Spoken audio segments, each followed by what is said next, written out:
donde se necesitaría estar ciego o estar completamente lleno de tinieblas para dar cuenta en qué tiempo del mundo y de la historia nos encontramos.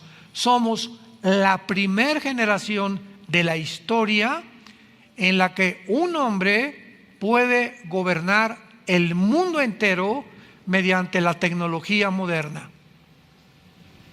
Nunca había el mundo llegado tecnológicamente al punto donde nos encontramos como es el siglo XXI.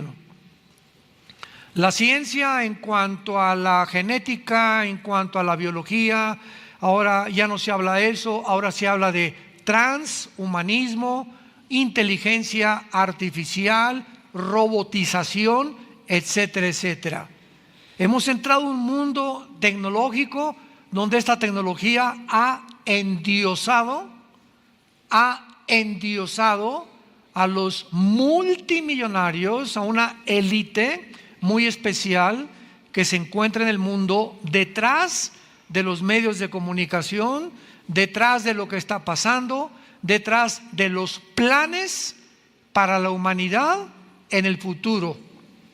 Y no es el presidente de una república, ni el presidente ni un dictador de tal o cual país, es un grupo, una sociedad secreta en el mundo, y esto no es conspiración ni mucho menos, es un grupo de multimillonarios que están manejando los medios de comunicación, los protocolos de los gobiernos y tratando de quitarles y robarles a los gobiernos del mundo la soberanía nacional.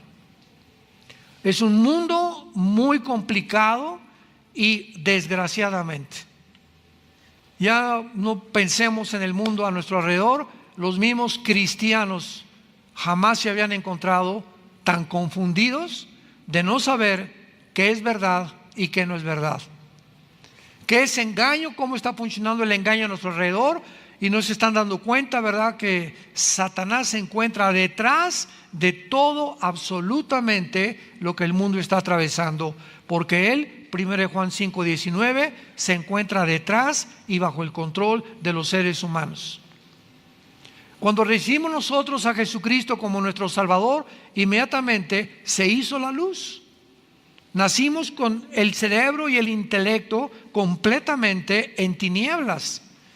Y no sabíamos qué era verdad, si era Buda, si era Mahoma, si era Confucio, si era Zoroastro, si era fulano, si era mengano. Pues me meto usted a los filósofos, Platón, Sócrates, Demóstenes, y los maharashis, y los gurús, y el vudú, y el karma, etcétera, etcétera, y el ocultismo, y la ouija, y las liberaciones a través de ramas, etcétera, etcétera, de embrujos, que me lean las cartas, en un mundo completamente confundido, sin saber nadie qué es la verdad.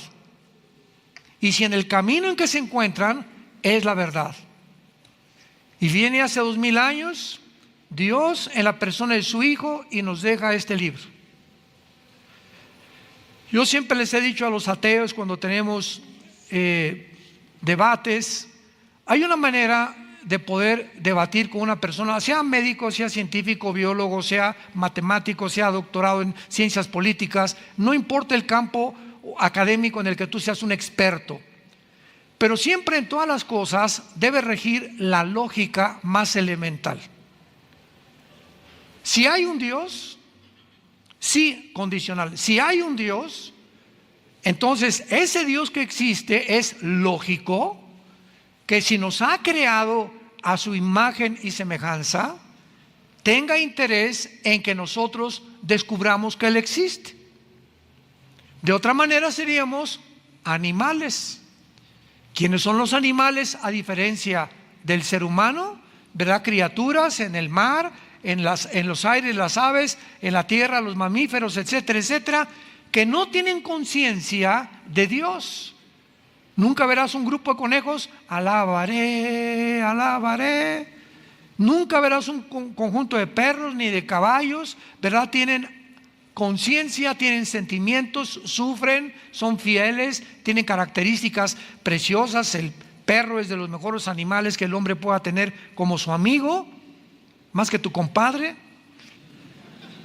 Pero ninguna de estas criaturas está consciente ni de que va a morir, ni tampoco está consciente de que hay algo fuera de ellos, fuera de su mundo, fuera de su dimensión, a quien podemos adorar y a quien podemos realmente atribuir nuestra existencia. Y el ser humano es completamente diferente. No hay una tribu, no hay una sola civilización. Llámense desde el código Hammurabi, de los sumerios, egipcios, babilonios, persas, etcétera, etcétera. No ha existido jamás en la historia nadie, tribus, civilizaciones que no hayan adorado a algo o a alguien. Y cuando nacemos, ¿verdad?, en este mundo y somos apaches o de los Sioux o de los Aucas del Ecuador, mazatlecas o chichimecas o aztecas, etcétera, etcétera, de alguna manera todos estos indígenas y todos estos seres humanos tienen la necesidad intrínseca o de matar a un hombre como los aztecas, sacarles el corazón y ofrecérselos ¿a quién? A los dioses. Todas las tribus en Norteamérica, los verdaderos norteamericanos son los Sioux, los apaches, los cherokees, los indígenas que poblaron los Estados Unidos, que ahorita ya es una nación cosmopolita, ¿verdad? Pero todos ellos creían en los espíritus, enterraban, quemaban a sus muertos porque sabían que los espíritus se los iban a llevar. Todos tenemos conciencia del más allá.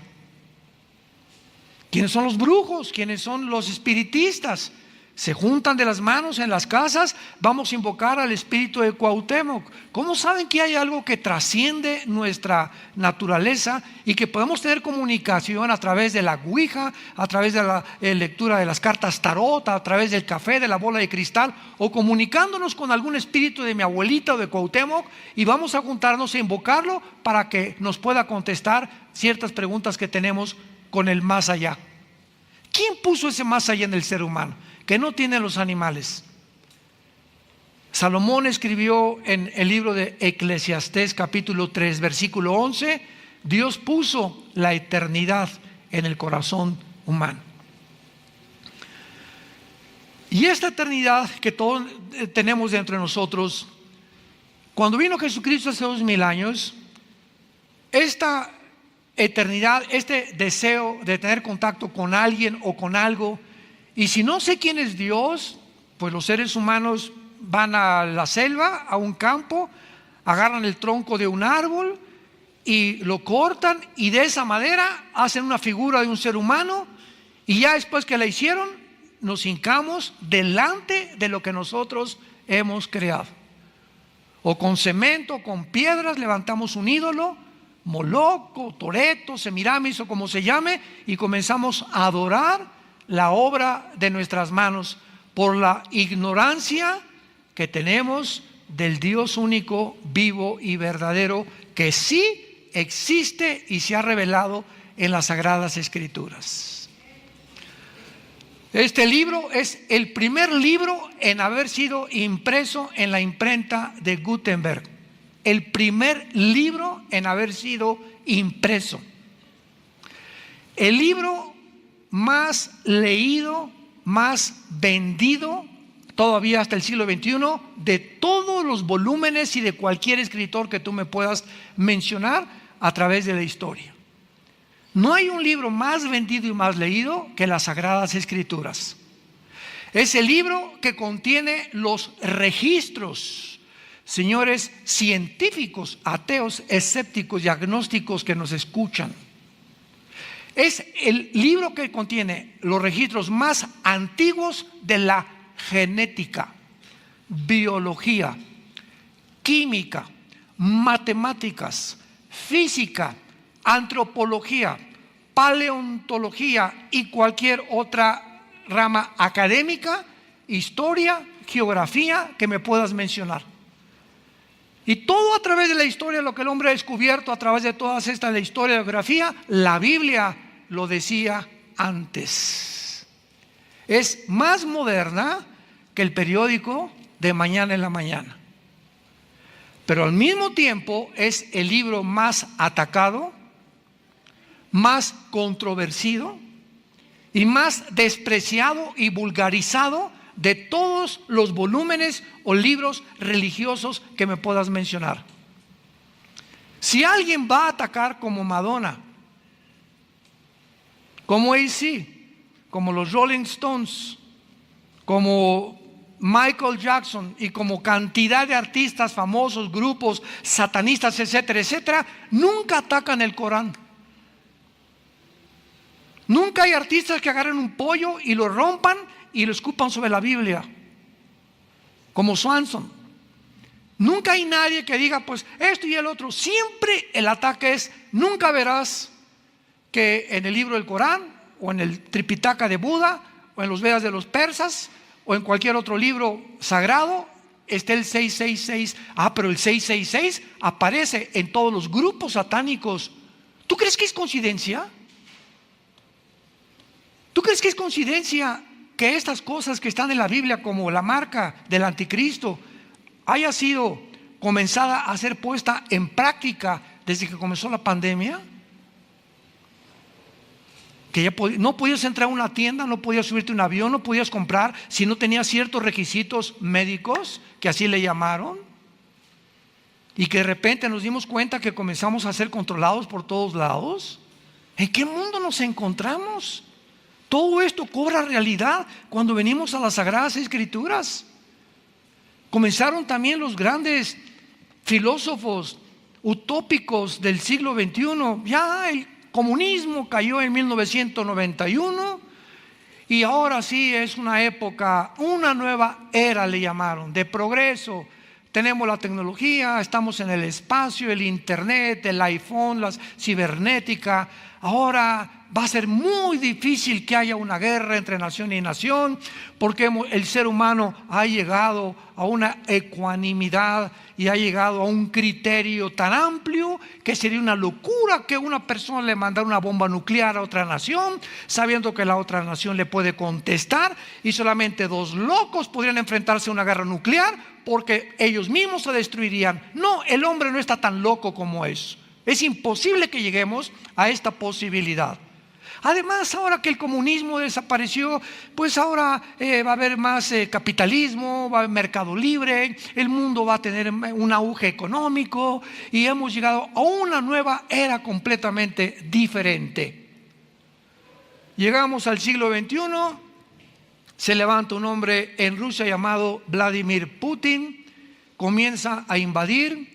Los musulmanes atacan las dos torres gemelas, 19 radicales musulmanes, produciendo el primer acto terrorista más grande después de la Segunda Guerra Mundial. Estados Unidos comienza a despertar, ahora sí, ¿verdad? Como decimos aquí en México, ajijolí, cuánto apache. Ahora sí que estamos rodeados, nunca nos dimos cuenta, pero estamos en el país más poderoso. Se metieron en aviones a Nueva York, a nuestro terreno, a donde estamos nosotros creyendo que somos los amos del mundo. Pues humillaron a los Estados Unidos, este grupo terrorista. Después viene Putin y se mete otra vez a otras áreas en Rusia. La OTAN comienza a expandirse hacia el nororiente de Europa. Putin hace poco invade Ucrania y el mundo comienza otra vez a realizar la verdad de que el ser humano es mentira que ha progresado, que nos encontramos con toda la tecnología, con toda la ciencia y con todo aquello que creíamos que había de desaparecer, al borde de una guerra nuclear. Jesús dijo hace 2000 años: oirán de guerras y rumores de guerras. Y miren que no se turben, porque es necesario que esto acontezca. Y entonces vendrá el fin.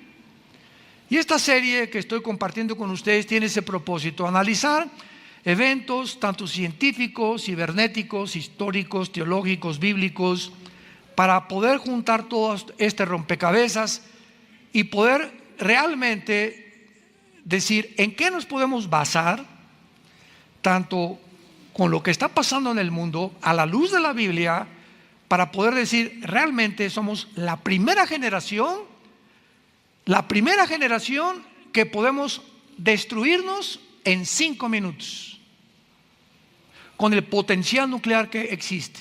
Somos la primera generación donde gracias a la tecnología es evidente y claro y seguro que una sola marca, como ya lo vimos en la pandemia, marcar al ser humano ya es posible a través de la biometría, y una persona puede ya controlar el mundo. Ahorita, por ejemplo, venimos mi esposo y yo de Dallas, entramos ahí en Dallas al aeropuerto, y al pasar para abordar el avión ya no te piden el pasaporte.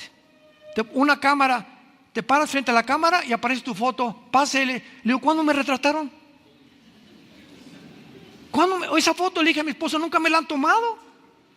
Y yo le dije de broma a la señorita, ¿verdad? Por favor asegúrese que mañana me publican, en el primer periódico, que me subí al avión.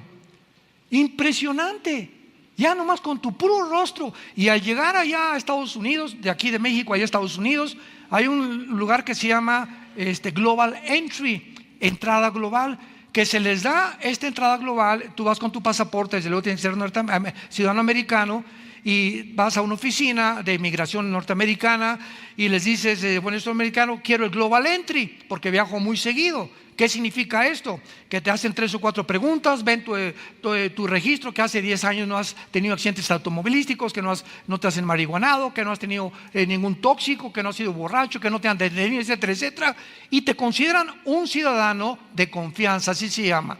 Y te dan entonces una tarjeta que se llama Global Entry. Y ahora que regresemos a Estados Unidos, mi esposo y yo, al llegar, yo ya no paso por migración, paso por un aparato donde tampoco meto mi pasaporte. Otra vez me retrata y comenzamos a hacer cola en 5 minutos. Y comenzamos a pasar y me dice el de inmigración, Armando, hello, le digo, y pásale. Marta, pásale. Ya no te revisan nada más que a través de la fotografía, ni siquiera el pasaporte, por el Global Entry.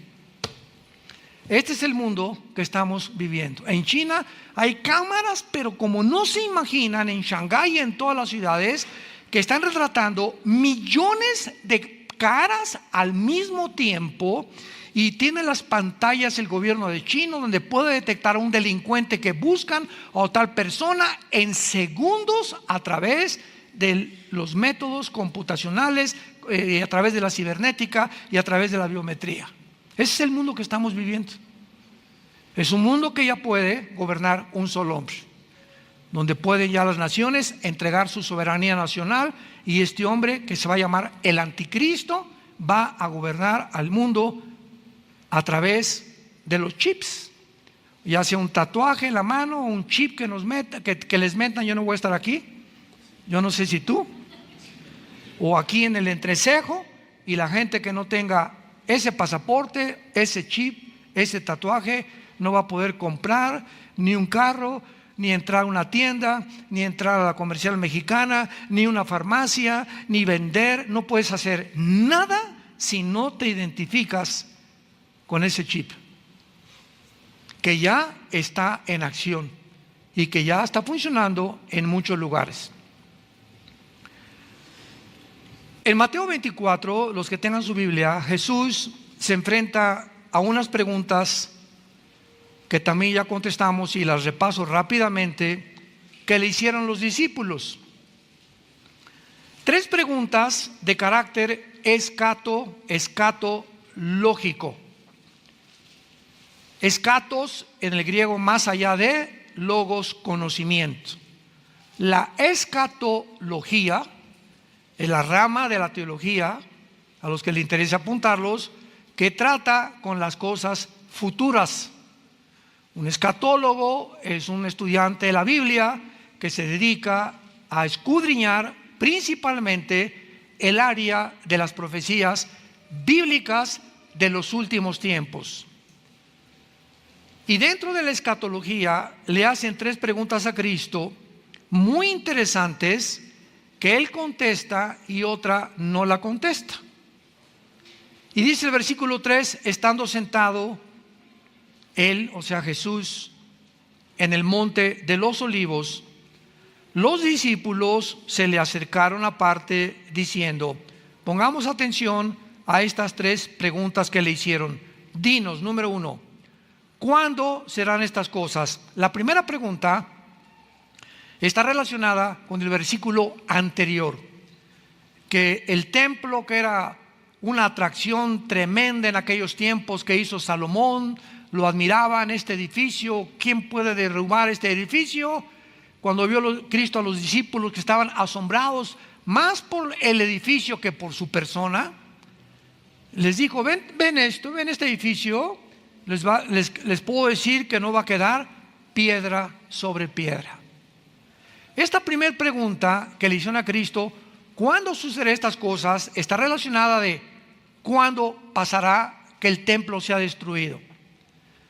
Esta sucedió 70 años después de Cristo, cuando el general Tito de Roma entra a Jerusalén y acaba con Jerusalén, y no queda piedra sobre piedra. Se cumple al pie de la letra las palabras de Jesús.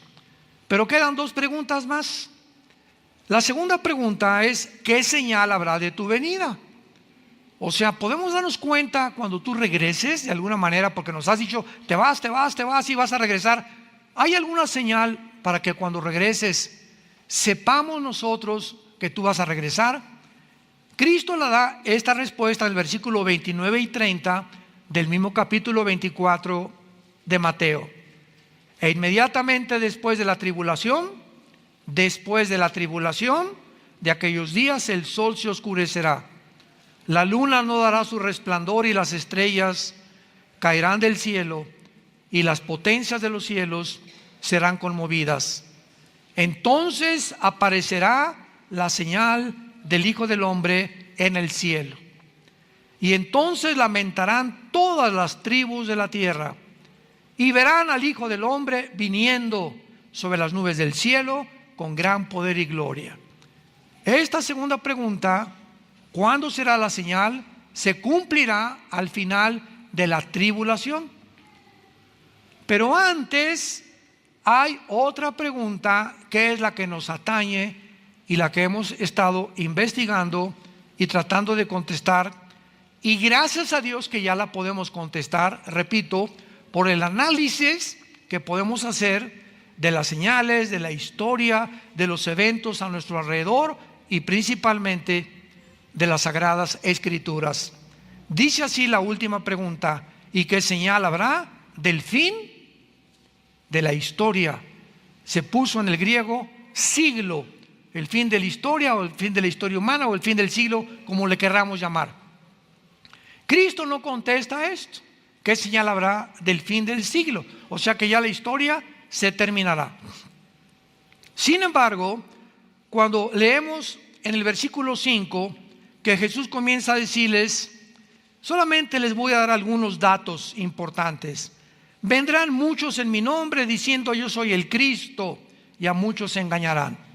Dice Cristo, una de las señales, una de las muchas que les voy a dar, que pueden ustedes ubicarse y darse cuenta que realmente ya nos acercamos al final de la historia.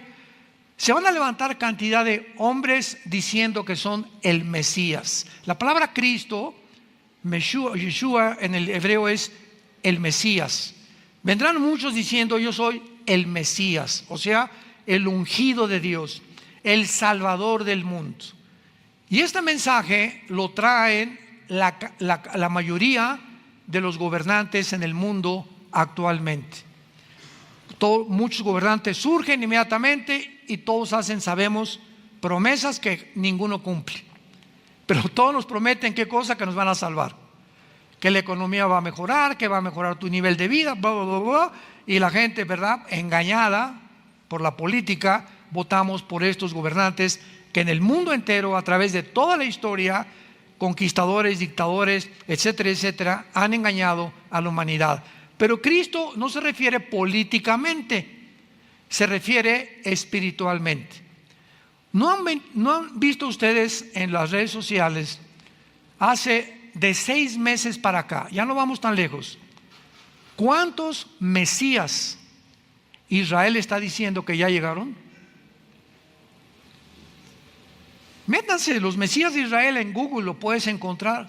Todavía hace 2-3 semanas ves un hombre con un sombrero, con una barba. Se juntaron miles de rabinos en Israel alrededor de él y cantaban y bailaban, y aquí está con un sombrero negro, y le besaban la mano los judíos, cosa que tienen prohibidísimo, y lo tocaban la ropa, y el Mesías, etcétera, etcétera. Hace 4 meses un rabino en Nueva York dijo que él era el Mesías, se murió, y tenemos casi 2 o 3 años que Israel, de una forma absurda, ridícula y risible y patética, está haciéndose el hazmerreír esta religión judaica en el mundo entero por las barbaridades de estar señalando hombres como tú y como yo, porque están ansiosos que venga su Mesías, y cuando venga no va a ser el que ellos esperan. Cuando venga será el anticristo, que vendrá como un ángel de luz, dice la Biblia.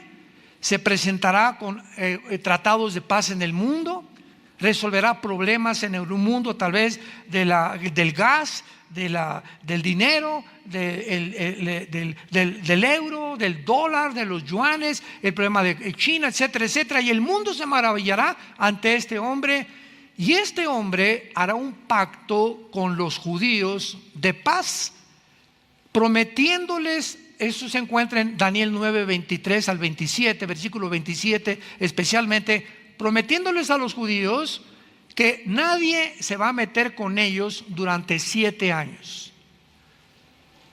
El capítulo 28 de Isaías describe como un pacto de la muerte. Hicieron un pacto con la muerte. Todos los judíos engañados, porque rechazaron al verdadero Mesías hace 2000 años, a Jesucristo, van a ser ahora engañados. Jesucristo dijo: cuando venga un falso Mesías, a él van a recibir. Ahí me rechazaron, pero cuando venga alguien en su nombre, yo no vengo en mi nombre, dijo Jesús, vengo en el nombre de mi Padre, y no me reciben. Pero si alguien viene en su nombre, a ese van a recibir. Qué patético. Y el anticristo sabemos, ¿verdad?, para no extendernos, que firmará este tratado de paz. Me imagino que en ese tiempo los judíos reconstruirán su templo, el tercer templo, que tienen años tratando de levantarlo. Una imposibilidad, porque la mezquita de Omar se encuentra exactamente arriba donde estaba el templo judío, que fue destruido en el año 70 después de Cristo, y el anticristo violará este pacto con los judíos a los 3 años y medio, y ahí comenzará lo que la Biblia llama la gran tribulación. Entonces Cristo les dice: van a ser engañados, va a haber guerras, rumores de guerras, etcétera, etcétera.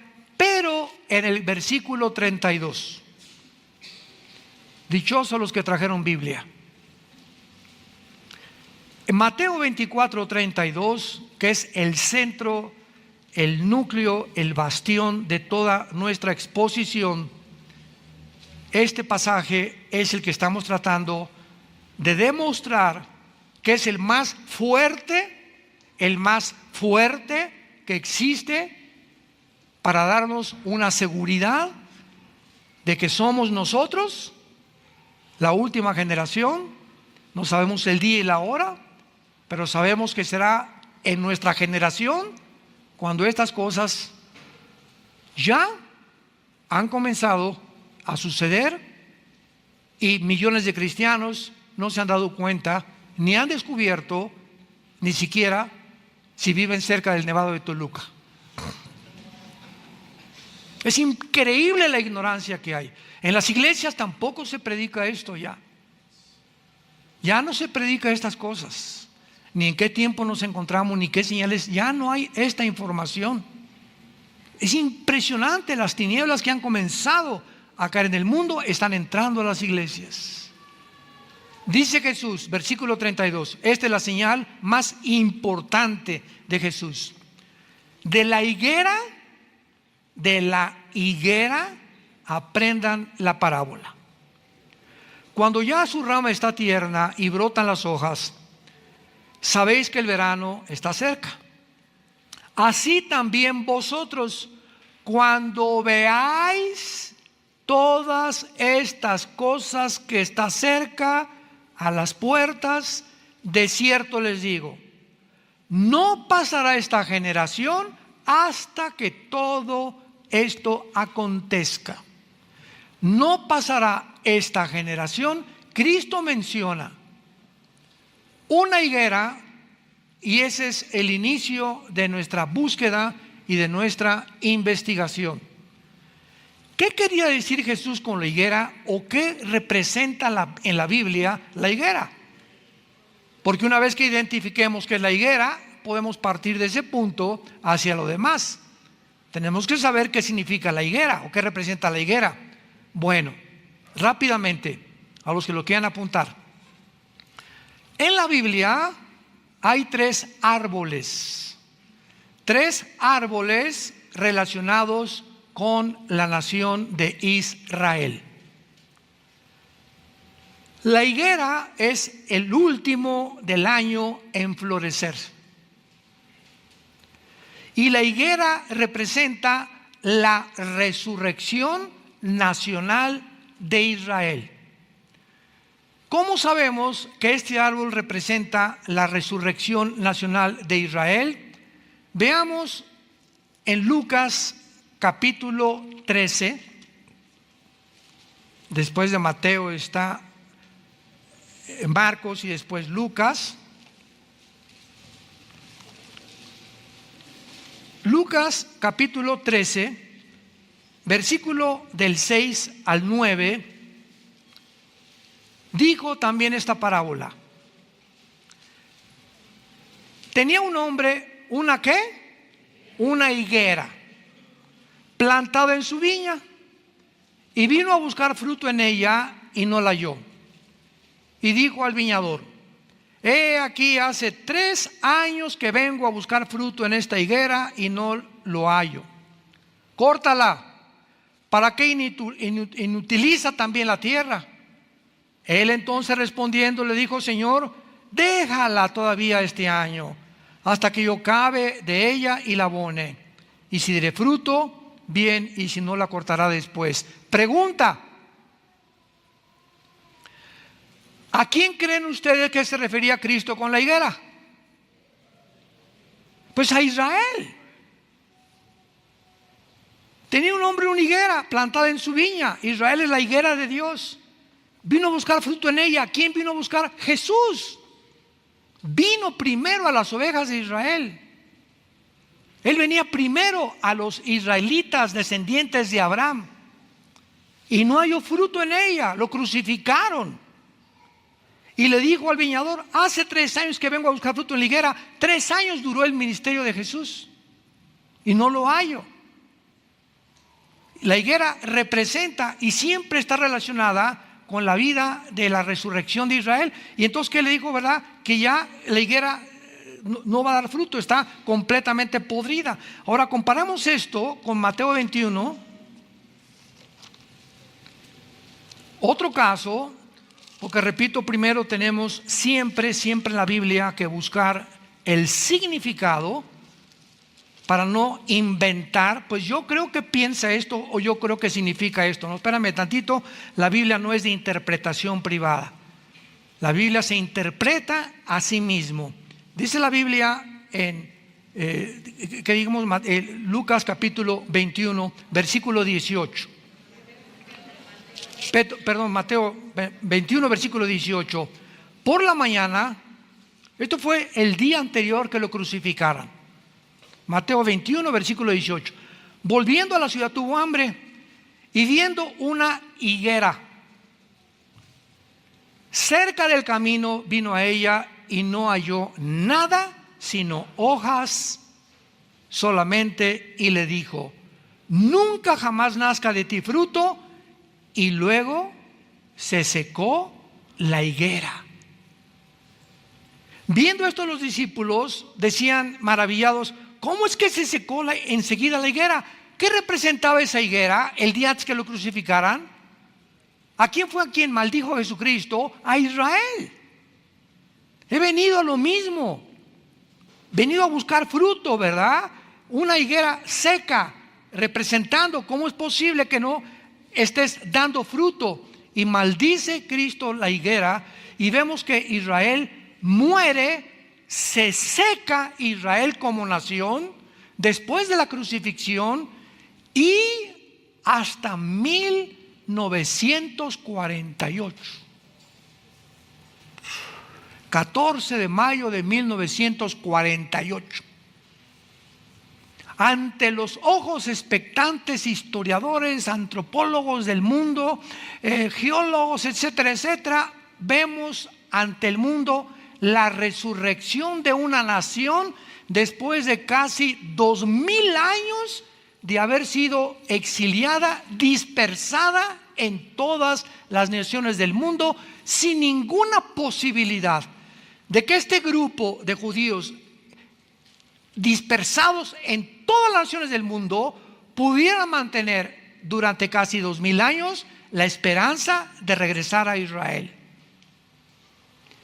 Y gracias al genocidio de Adolfo Hitler y de los nazis, que la Liga de las Naciones, en aquel tiempo no era la ONU, era la Liga de las Naciones, al ver que 6 millones de judíos habían sido masacrados, que habían sido masacrados imbéciles, idiotas, tarados, retrasados mentales, gente incapacitada, porque los nazis odiaban a una persona con defectos físicos. Cualquier persona con defectos, la orden era matarlos, exterminar al mundo. Era el sueño de Hitler, y que sobreviviera solo una raza, la raza aria, los blancos, güeros y de ojos azules. Ese era el sueño de Hitler, porque él creía que esa raza era la que iba a controlar el mundo algún día, los arios. El mundo se espanta y ve 6 millones, mataron gitanos, mataron homosexuales. Bueno, fue una cosa espantosa lo que los nazis hicieron. Se juntan las naciones y votan para que Israel, después de casi 2000 años, les den permiso a través de la declaración de Balfour, un hombre en Inglaterra, y de Teodoro Herzl, un judío del siglo XIX que comenzó a soñar que era el tiempo de regresar a Israel. Le permite las Naciones Unidas regresar a Israel, y dice Isaías 66: ¿podrá una nación resurgir en un día? Y nunca ninguna nación jamás en la historia ha podido conformarse nacionalmente en un día más que la nación de Israel. Cuando Jesús, en nuestro pasaje de Mateo 24:32, regresamos, y una vez que ubicamos que la higuera es Israel, bueno, rápidamente les digo los otros dos árboles. El otro árbol en la Biblia es el olivo. El olivo representa las bendiciones de Israel desde los patriarcas, que los encontramos en Romanos capítulo 11. Se describe a Israel como el olivo natural, ¿se acuerdan? Y a nosotros, la iglesia, como el olivo silvestre, que fuimos injertados, y las bendiciones de Abraham que recibía Israel al rechazar a Cristo, ahora nos pertenecen. Somos beneficiarios por tener a Cristo, la semilla prometida a la mujer, de las bendiciones de Abraham. No somos Israel, porque Israel es el olivo natural y nosotros el olivo silvestre. Pero el olivo representa, repito, las bendiciones espirituales de Israel. Y el tercer libro de la Biblia es la vid. La vid, las uvas, de ahí sacan el vino, y representa la vida religiosa de Israel. Juan capítulo 15, Jesús dijo: yo soy la vid. No dijo yo soy la higuera, tampoco dijo, ¿verdad?, yo soy el olivo. Yo soy la vid verdadera. O sea, yo soy realmente el objeto de la religión robotizada de fariseos que ustedes han hecho de mi Padre, sin tomar en cuenta que yo soy el representante del Cordero de Dios, de los sacrificios, de las ofrendas, del tabernáculo, de todo lo que mi Padre les dio simbólicamente en el Antiguo Testamento. Yo soy el Cordero de Dios que dijo Juan el Bautista, que quita el pecado del mundo. Yo soy la vid verdadera, el que realmente les va a dar vida a ustedes, no una religión. Yo siempre les he dicho a los ateos, cuando tenemos debates, hay una manera de poder debatir con una persona, sea médico, sea científico, biólogo, sea matemático, sea doctorado en ciencias políticas, no importa el campo académico en el que tú seas un experto, pero siempre en todas las cosas debe regir la lógica más elemental. Si hay un Dios, sí, condicional, si hay un Dios, entonces ese Dios que existe es lógico que si nos ha creado a su imagen y semejanza, tenga interés en que nosotros descubramos que Él existe. De otra manera seríamos animales. ¿Quiénes son los animales a diferencia del ser humano? ¿Verdad? Criaturas en el mar, en los aires, las aves, en la tierra, los mamíferos, etcétera, etcétera, que no tienen conciencia de Dios. Nunca verás un grupo de conejos, alabaré, alabaré. Nunca verás un conjunto de perros ni de caballos, ¿verdad? Tienen conciencia, tienen sentimientos, sufren, son fieles, tienen características preciosas. El perro es de los mejores animales que el hombre pueda tener como su amigo, más que tu compadre. Pero ninguna de estas criaturas está consciente ni de que va a morir, ni tampoco está consciente de que hay algo fuera de ellos, fuera de su mundo, fuera de su dimensión, a quien podemos adorar y a quien podemos realmente atribuir nuestra existencia. Y el ser humano es completamente diferente. No hay una tribu, no hay una sola civilización. Llámense desde el código Hammurabi, de los sumerios, egipcios, babilonios, persas, etcétera, etcétera. No ha existido jamás en la historia nadie, tribus, civilizaciones que no hayan adorado a algo o a alguien. Y cuando nacemos, ¿verdad?, en este mundo y somos apaches o de los Sioux o de los Aucas del Ecuador, mazatlecas o chichimecas o aztecas, etcétera, etcétera, de alguna manera todos estos indígenas y todos estos seres humanos tienen la necesidad intrínseca o de matar a un hombre como los aztecas, sacarles el corazón y ofrecérselos ¿a quién? A los dioses. Todas las tribus en Norteamérica, los verdaderos norteamericanos son los Sioux, los apaches, los cherokees, los indígenas que poblaron los Estados Unidos, que ahorita ya es una nación cosmopolita, ¿verdad? Pero todos ellos creían en los espíritus, enterraban, quemaban a sus muertos porque sabían que los espíritus se los iban a llevar. Todos tenemos conciencia del más allá. ¿Quiénes son los brujos? ¿Quiénes son los espiritistas? Se juntan de las manos en las casas, vamos a invocar al espíritu de Cuauhtémoc. ¿Cómo saben que hay algo que trasciende nuestra naturaleza y que podemos tener comunicación a través de la ouija, a través de la lectura de las cartas tarot, a través del café, de la bola de cristal, o comunicándonos con algún espíritu de mi abuelita o de Cuauhtémoc, y vamos a juntarnos a invocarlo para que nos pueda contestar ciertas preguntas que tenemos con el más allá? ¿Quién puso ese más allá en el ser humano que no tienen los animales? Salomón escribió en el libro de Eclesiastés capítulo 3 versículo 11: Dios puso la eternidad en el corazón humano. Y esta eternidad que todos tenemos dentro de nosotros, cuando vino Jesucristo hace 2000 años, esta eternidad, este deseo de tener contacto con alguien o con algo, y si no sé quién es Dios, pues los seres humanos van a la selva, a un campo, agarran el tronco de un árbol y lo cortan, y de esa madera hacen una figura de un ser humano, y ya después que la hicieron nos hincamos delante de lo que nosotros hemos creado, o con cemento, con piedras levantamos un ídolo, Moloch, Toreto, Semiramis o como se llame, y comenzamos a adorar la obra de nuestras manos por la ignorancia que tenemos del Dios único, vivo y verdadero, que sí existe y se ha revelado en las Sagradas Escrituras. Este libro es el primer libro en haber sido impreso en la imprenta de Gutenberg. el primer libro en haber sido impreso.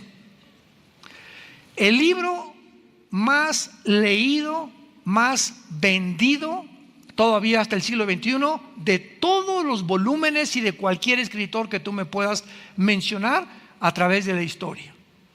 No hay un libro más vendido y más leído que las Sagradas Escrituras. Es el libro que contiene los registros, señores científicos, ateos, escépticos y agnósticos que nos escuchan. Es el libro que contiene los registros más antiguos de la genética, biología, química, matemáticas, física, antropología, paleontología y cualquier otra rama académica, historia, geografía que me puedas mencionar. Y todo a través de la historia, lo que el hombre ha descubierto a través de todas estas, la historia, la geografía, la Biblia lo decía antes. Es más moderna que el periódico de mañana en la mañana. Pero al mismo tiempo es el libro más atacado, más controvertido y más despreciado y vulgarizado de todos los volúmenes o libros religiosos que me puedas mencionar. Si alguien va a atacar como Madonna, como AC, como los Rolling Stones, como Michael Jackson y como cantidad de artistas famosos, grupos satanistas, etcétera, etcétera, nunca atacan el Corán. Nunca hay artistas que agarren un pollo y lo rompan y lo escupan sobre la Biblia, como Swanson. Nunca hay nadie que diga pues esto y el otro. Siempre el ataque es, nunca verás que en el libro del Corán o en el Tripitaka de Buda o en los Vedas de los persas o en cualquier otro libro sagrado esté el 666. Pero el 666 aparece en todos los grupos satánicos. ¿Tú crees que es coincidencia? ¿Tú crees que es coincidencia que estas cosas que están en la Biblia, como la marca del anticristo, haya sido comenzada a ser puesta en práctica desde que comenzó la pandemia? Que ya no podías entrar a una tienda, no podías subirte a un avión, no podías comprar si no tenías ciertos requisitos médicos, que así le llamaron, y que de repente nos dimos cuenta que comenzamos a ser controlados por todos lados. ¿En qué mundo nos encontramos? Todo esto cobra realidad cuando venimos a las Sagradas Escrituras. Comenzaron también los grandes filósofos utópicos del siglo XXI. Ya el comunismo cayó en 1991 y ahora sí es una época, una nueva era le llamaron, de progreso. Tenemos la tecnología, estamos en el espacio, el internet, el iPhone, la cibernética. Ahora va a ser muy difícil que haya una guerra entre nación y nación, porque el ser humano ha llegado a una ecuanimidad y ha llegado a un criterio tan amplio que sería una locura que una persona le mandara una bomba nuclear a otra nación, sabiendo que la otra nación le puede contestar, y solamente dos locos podrían enfrentarse a una guerra nuclear porque ellos mismos se destruirían. No, el hombre no está tan loco como eso. Es imposible que lleguemos a esta posibilidad. Además, ahora que el comunismo desapareció, pues ahora va a haber más capitalismo, va a haber mercado libre, el mundo va a tener un auge económico y hemos llegado a una nueva era completamente diferente. Llegamos al siglo XXI, se levanta un hombre en Rusia llamado Vladimir Putin, comienza a invadir. Los musulmanes atacan las dos torres gemelas, 19 radicales musulmanes, produciendo el primer acto terrorista más grande después de la Segunda Guerra Mundial. Estados Unidos comienza a despertar. Ahora sí, ¿verdad? Como decimos aquí en México, ajijolí, cuánto apache.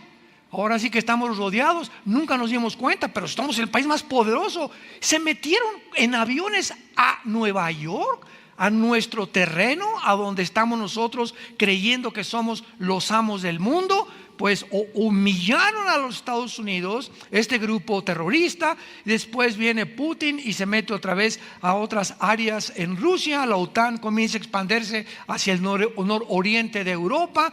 Putin hace poco invade Ucrania y el mundo comienza otra vez a realizar la verdad de que el ser humano es mentira que ha progresado, que nos encontramos con toda la tecnología, con toda la ciencia y con todo aquello que creíamos que había de desaparecer, al borde de una guerra nuclear.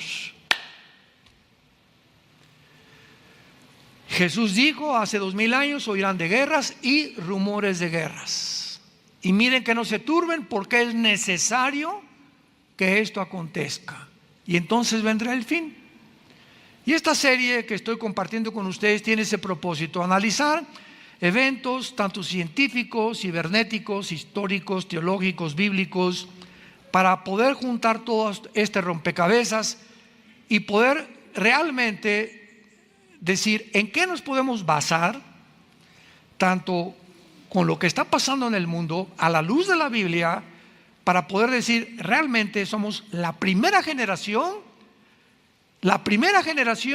que podemos destruirnos en 5 minutos con el potencial nuclear que existe. Somos la primera generación donde gracias a la tecnología es evidente y claro y seguro que una sola marca, como ya lo vimos en la pandemia, marcar al ser humano ya es posible a través de la biometría.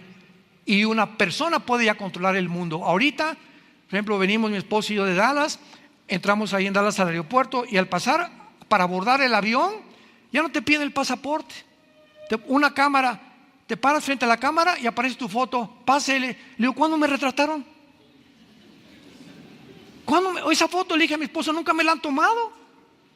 Y yo le dije de broma a la señorita, ¿verdad? Por favor, asegúrese que mañana me publican, en el primer periódico, que me subí al avión.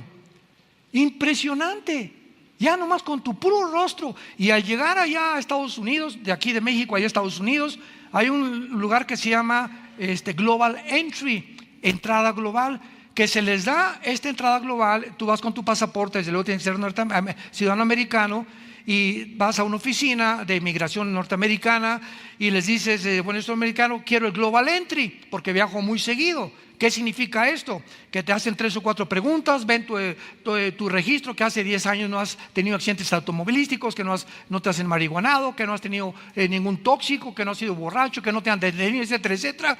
Y te consideran un ciudadano de confianza, así se llama. Y te dan entonces una tarjeta que se llama Global Entry. Y ahora que regresemos a Estados Unidos, mi esposo y yo, al llegar, yo ya no paso por migración. Paso por un aparato donde tampoco meto mi pasaporte. Otra vez me retrata y comenzamos a hacer cola en 5 minutos. Y comenzamos a pasar y me dice el de inmigración: Armando, hello, le digo, y pásale. Marta, pásale. Ya no te revisan nada más que a través de la fotografía. Ni siquiera el pasaporte, por el Global Entry. Este es el mundo que estamos viviendo. En China hay cámaras, pero como no se imaginan, en Shanghái y en todas las ciudades, que están retratando millones de caras al mismo tiempo.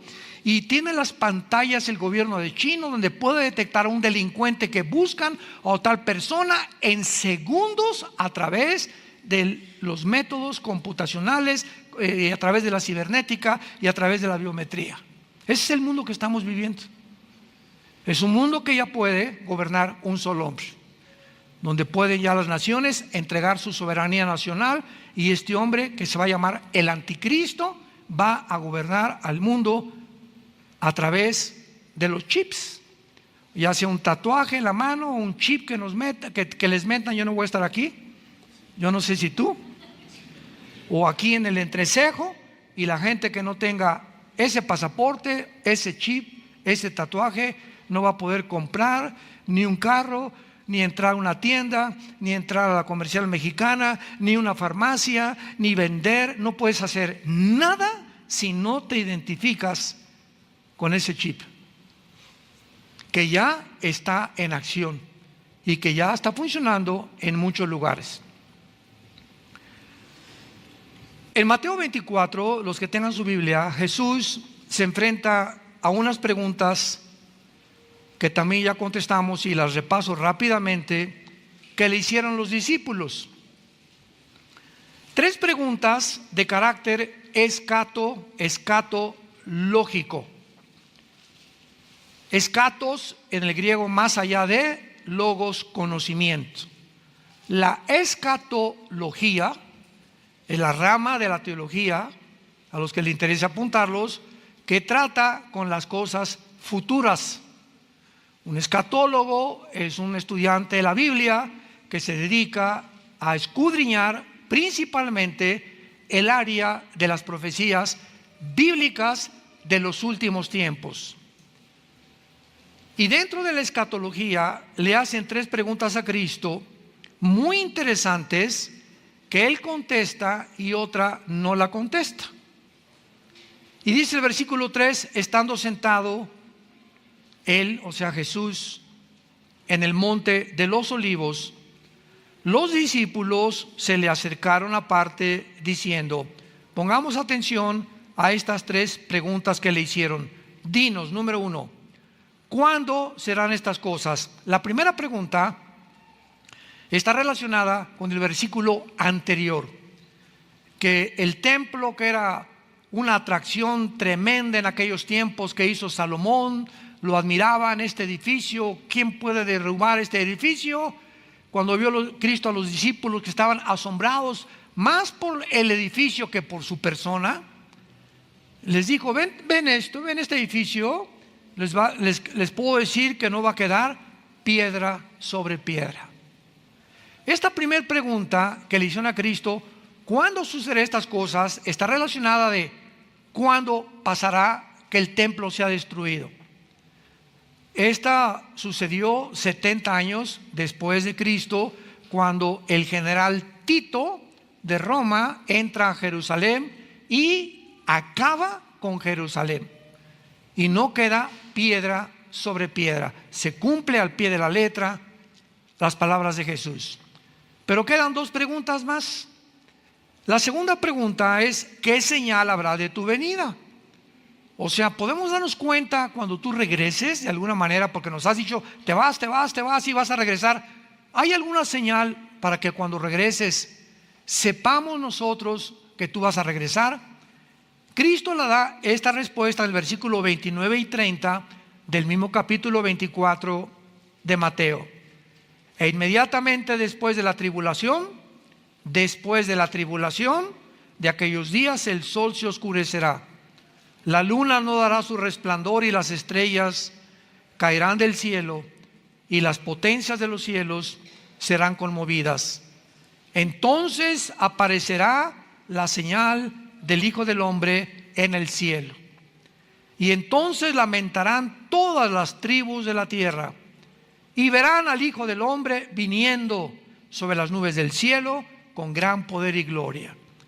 Esta segunda pregunta, ¿cuándo será la señal?, se cumplirá al final de la tribulación. Pero antes hay otra pregunta que es la que nos atañe y la que hemos estado investigando y tratando de contestar, y gracias a Dios que ya la podemos contestar, repito, por el análisis que podemos hacer de las señales, de la historia, de los eventos a nuestro alrededor y principalmente de las Sagradas Escrituras. Dice así la última pregunta: ¿y qué señal habrá del fin de la historia?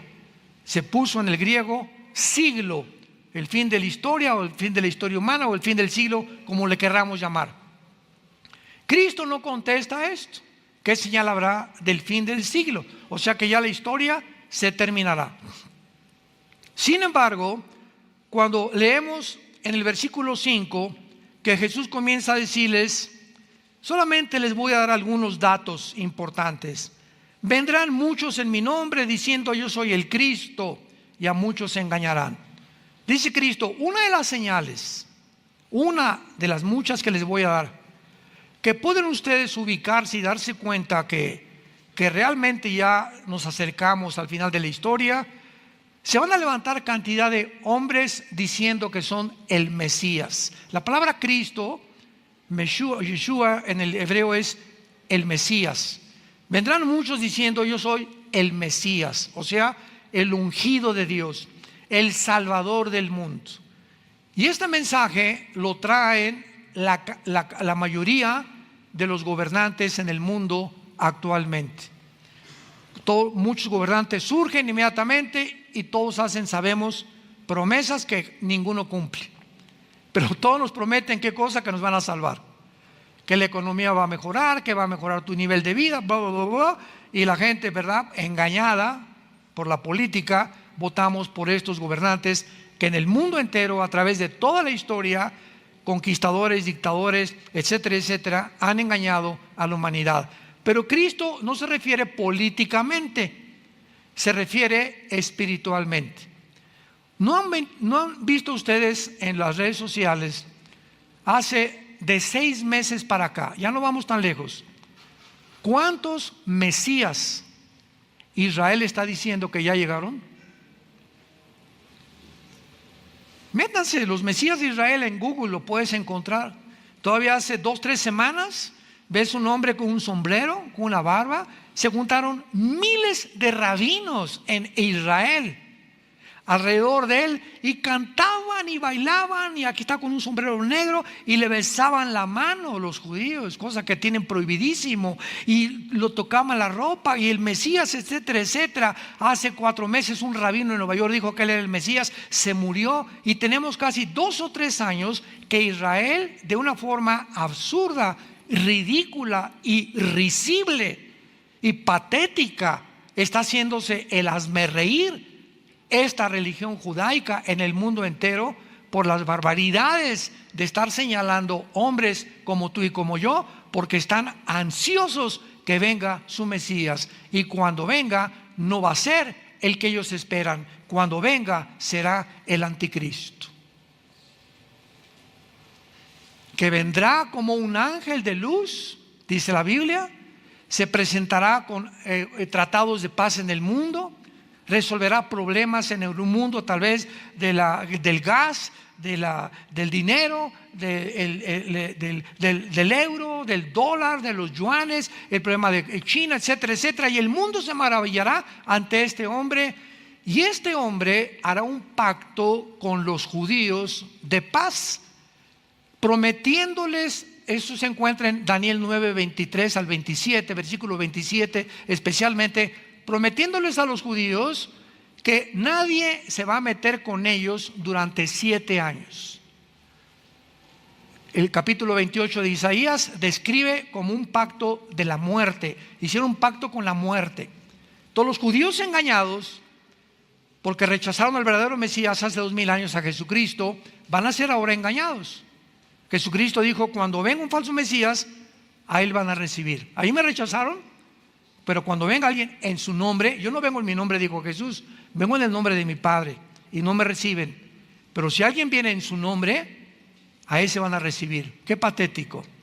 Y el anticristo, sabemos, ¿verdad?, para no extendernos, que firmará este tratado de paz.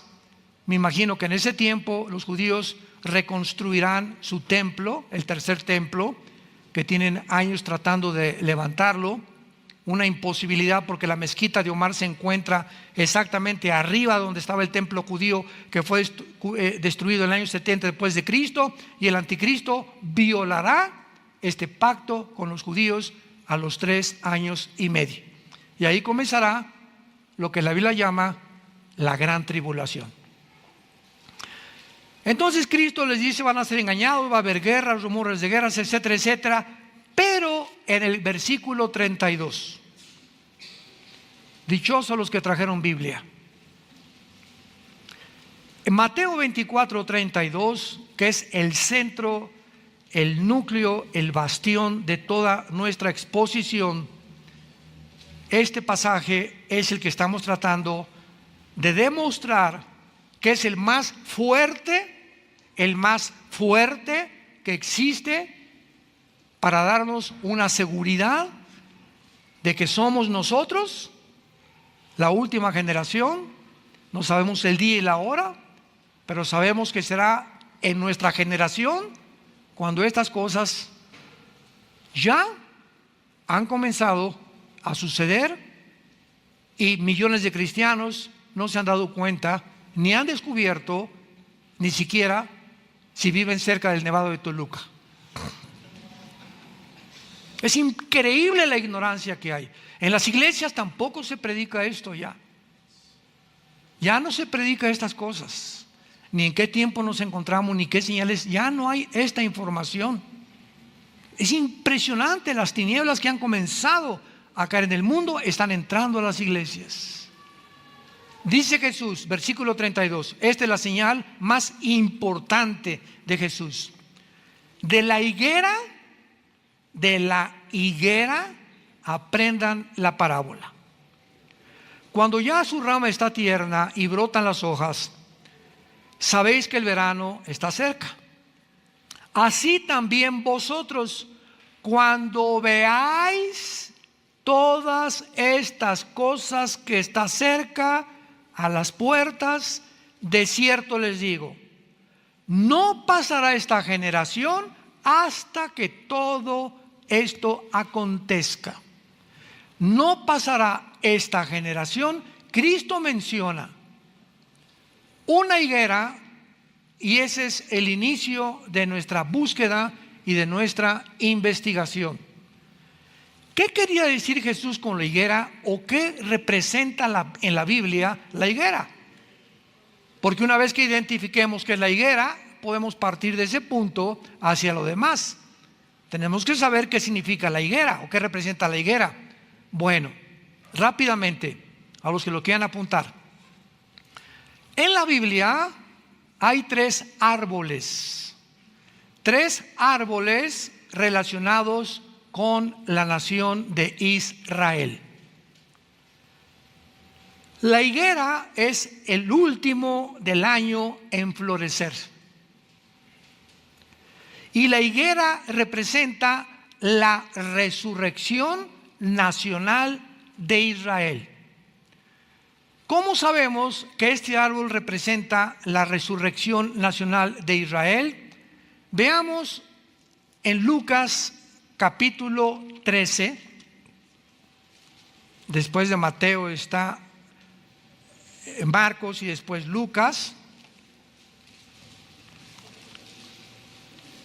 Lucas capítulo 13, versículo del 6 al 9, dijo también esta parábola. Tenía un hombre, ¿una qué? Una higuera plantada en su viña y vino a buscar fruto en ella y no la halló. Y dijo al viñador: he aquí hace 3 años que vengo a buscar fruto en esta higuera y no lo hallo. Córtala. ¿Para qué inutiliza también la tierra? Él entonces respondiendo le dijo: Señor, déjala todavía este año, hasta que yo cabe de ella y la abone. Y si diere fruto, bien, y si no, la cortará después. Pregunta: ¿a quién creen ustedes que se refería Cristo con la higuera? Pues a Israel. Tenía un hombre una higuera plantada en su viña. Israel es la higuera de Dios. Vino a buscar fruto en ella. ¿Quién vino a buscar? Jesús. Vino primero a las ovejas de Israel. Él venía primero a los israelitas descendientes de Abraham. Y no halló fruto en ella. Lo crucificaron. Y le dijo al viñador: hace 3 años que vengo a buscar fruto en la higuera. 3 años duró el ministerio de Jesús y no lo hallo. La higuera representa y siempre está relacionada con la vida de la resurrección de Israel. Y entonces, ¿qué le dijo? ¿Verdad? Que ya la higuera no va a dar fruto, está completamente podrida. Ahora comparamos esto con Mateo 21. Otro caso. Porque repito, primero tenemos siempre en la Biblia que buscar el significado para no inventar, pues yo creo que piensa esto o yo creo que significa esto. No, espérame tantito, la Biblia no es de interpretación privada. La Biblia se interpreta a sí mismo. Dice la Biblia en Lucas capítulo 21, versículo 18. Mateo 21, versículo 18. Por la mañana, esto fue el día anterior que lo crucificaran. Mateo 21, versículo 18. Volviendo a la ciudad tuvo hambre y viendo una higuera cerca del camino, vino a ella y no halló nada sino hojas solamente, y le dijo: nunca jamás nazca de ti fruto.